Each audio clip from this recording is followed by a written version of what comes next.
بسم اللہ الرحمن الرحیم. In the name of Allah, the Beneficent, the Merciful. كما صليت على إبراهيم وعلى آل إبراهيم إنك حميد مجيد. اللهم بارك على محمد وعلى آل محمد كما باركت على إبراهيم وعلى آل إبراهيم إنك حميد مجيد. لے شوق سے نام صحابہ کا، لے شوق سے نام صحابہ کا، کر چرچا عام صحابہ کا. گر طلب ہے تجھ کو جنت کی تو دامن تھام صحابہ کا. میرے انتہائی واجب الاحترام معزز مسلمان دوستوں، بھائیوں، بزرگوں، آج کی گفتگو کا موضوع اہل سنت والجماعت احناف دیوبند کا ایک عقیدہ صحابہ رضوان اللہ تعالی علیہم اجمعین تنقید سے بالا تر ہیں. یہ گفتگو کا موضوع ہے. حق جل مجدہ کی ذات سے دعا ہے کہ اللہ تعالی قرآن و سنت کی روشنی میں حق سچ بیان کرنے کی، پھر ہم سب کو سمجھ کر وہ عقیدہ اپنانے کی توفیق عطا فرمائے. بھائی دوستو، صحابہ رضوان اللہ تعالی علیہم اجمعین کی ہستیاں تنقید سے بالا تر ہیں. جیسے انبیاء علیہم السلام کو ہم تنقید سے بالا تر سمجھتے ہیں، اس لیے کہ دونوں ہستیاں، دونوں مقام نبوت اور مقام صحابیت یہ انتخاب خدا بندی ہیں. جہاں پر انتخاب خدا بندی آ جاتا ہے وہاں پر پھر تنقید کی گنجائش تک نہیں رہتی. اس وجہ سے جیسے ہم انبیاء علیہم السلام کو تنقید سے بالا تر سمجھتے ہیں، ایسے ہی ہم صحابہ رضوان اللہ تعالی علیہم اجمعین کو تنقید سے بالا تر سمجھتے ہیں. سوال یہ ہوگا کہ صحابہ رضوان اللہ تعالی علیہم اجمعین کی زندگیوں میں خطائیں بھی موجود تھیں، لہذا جہاں خطا ہوتی ہے وہاں تنقید ہوتی ہے، تو لہذا کیسے ان کی خطاؤں کو درگزر کر کے ان سے صرف نظر کرتے ہوئے ان پر تنقید نہ کی جائے؟ تو اس کا جواب یہ ہے کہ خطا دو معنوں میں استعمال ہوتا ہے. نمبر ایک، خطا کا معنی خطائے اجتہادی لیا جاتا ہے.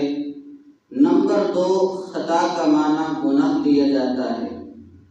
دونوں معنی اگر لیے جائیں، یعنی خطا سے چاہے مراد خطا اجتہادی ہو چاہے خطا سے مراد گناہ ہو، دونوں معنی لیتے ہوئے بھی صحابہ رضوان اللہ تعالی علیہم اجمعین پر تنقید نہیں ہو سکتی. اس لیے اگر خطا کو گناہ کے معنی میں لیا جائے تو تب بھی تنقید نہیں ہوتی، اس لیے کہ میں اور آپ جو گناہ کرتے ہیں وہ اپنی خواہشات کی تکمیل کے لیے کرتے ہیں. لیکن صحابہ رضوان اللہ تعالی علیہم اجمعین کی ہستیوں سے اچانک جو اکا دکا گناہ سرزد ہوئے ہیں وہ اللہ کی مشیت اور اللہ کی حکمت کے تحت تھے. آپ پوچھیں گے اللہ کی حکمت اس میں کون سی تھی؟ تو میں کہتا ہوں حکمت نہیں ہے بلکہ حکمتیں ہیں، یعنی کئی ساری اس کی حکمتیں ہیں. چند حکمتیں میں آپ کی توجہ کی نظر کروں گا. پہلی حکمت یہ ہے کہ تکمیل دین کے لیے، دین کو مکمل کرنے کے لیے اللہ تعالی کی حکمت کی وجہ سے بعض صحابہ رضوان اللہ تعالی علیہم اجمعین سے خطائیں سرزد ہوئیں جن کی وجہ سے دین کو مکمل کرنا تھا. اس لیے کہ ہماری شریعت کا خاصہ یہ ہے کہ یہ مکمل اور اکمل ہے. اللہ تعالی چھٹے پارے کے اندر سورہ مائدہ میں اعلان فرماتے ہیں الیوم اکملت لکم دینکم واتممت علیکم نعمتی ورضیت لکم الاسلام دینا، کہ آج کے دن میں نے تمہارے لیے تمہارے دین کو مکمل کر دیا ہے۔ تو لہٰذا دین کی تکمیل کا اعلان ہو رہا ہے، اور دین تکمیل کیسے پائے گا؟ اس لیے کہ جو بعد کے اندر آنے والے لوگ ہیں وہ نہ ہی انبیاء علیہم السلام کی طرح معصوم ہیں، نہ ہی صحابہ رضوان اللہ تعالیٰ علیہم مجمعین کی طرح محفوظ ہیں۔ تو لہٰذا انہیں جیسے جیسے اچھائی کو وجود میں لانے کا نمونہ چاہیے، ایسے ایسے انہیں برائی کو دھونے کے لیے بھی نمونہ چاہیے۔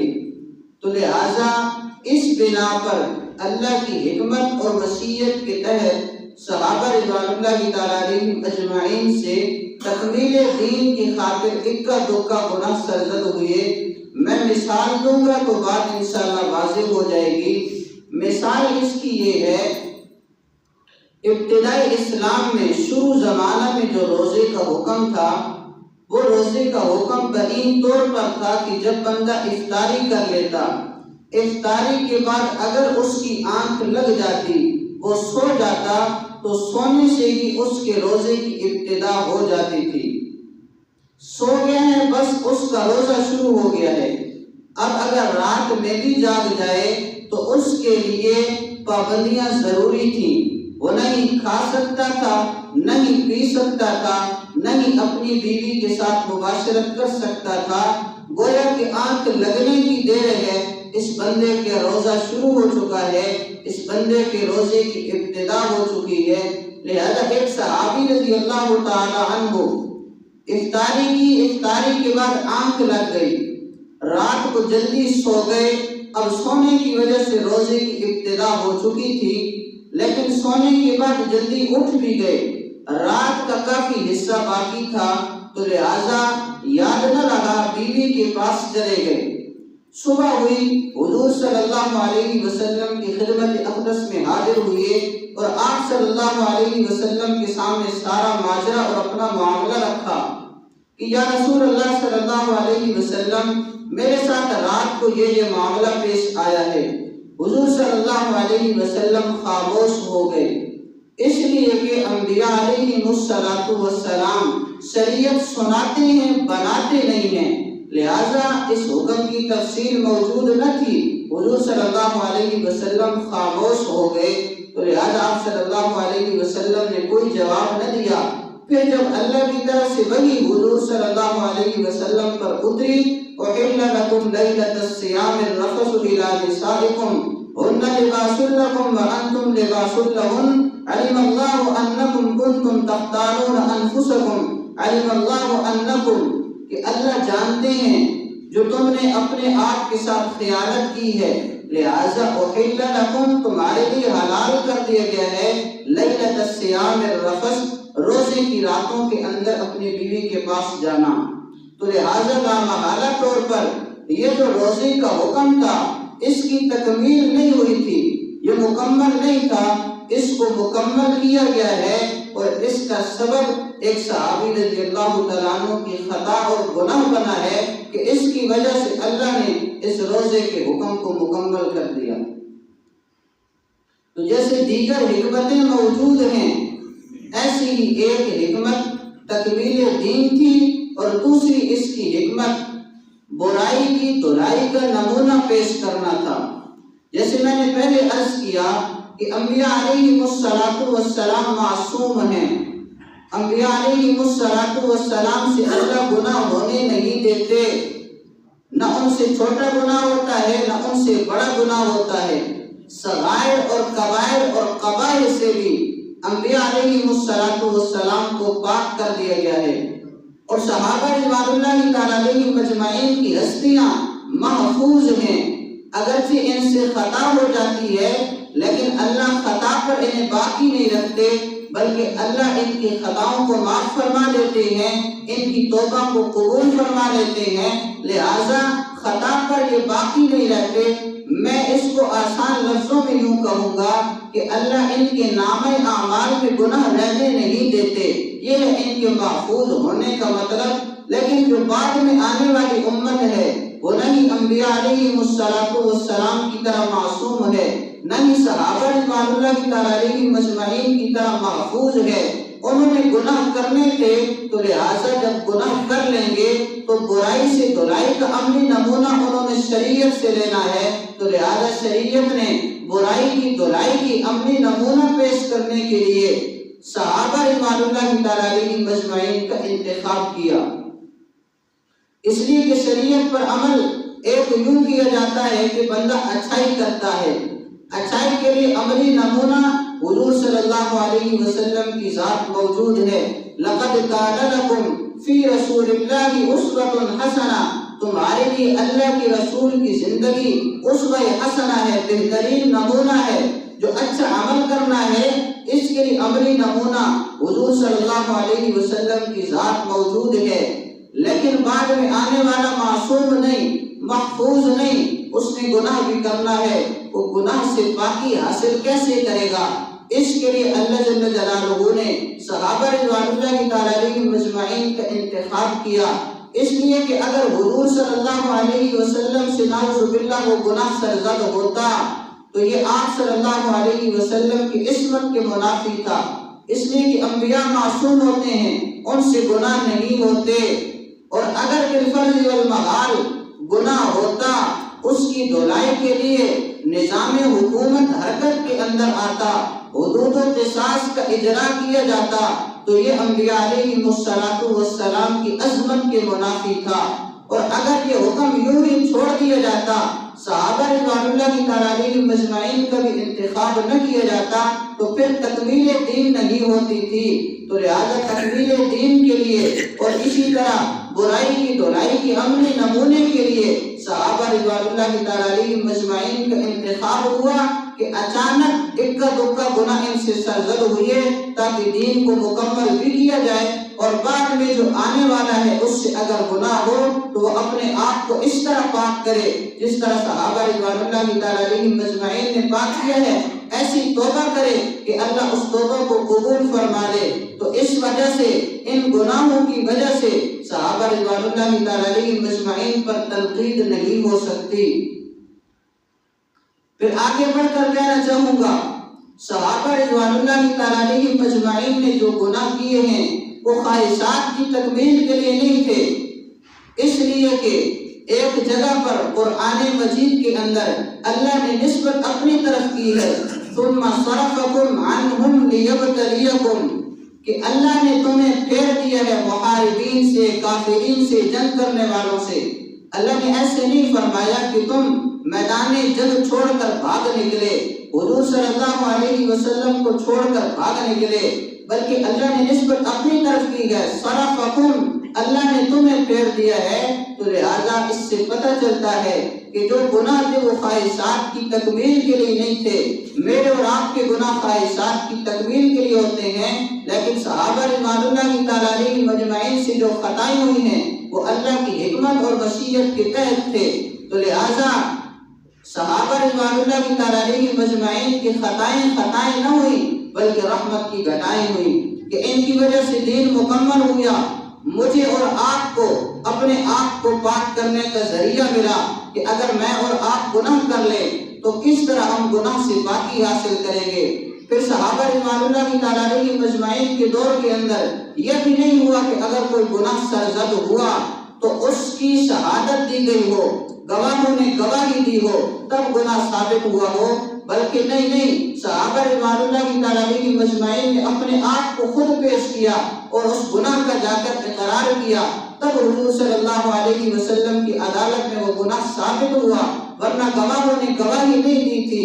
لہذا گناہ کرنے کے اندر تو دیر لگی ہے، لیکن گناہ سے پاکی حاصل کرنے میں بالکل دیر نہیں لگی، اپنے آپ کو حضور صلی اللہ علیہ وسلم کے سامنے پیش کر دیا۔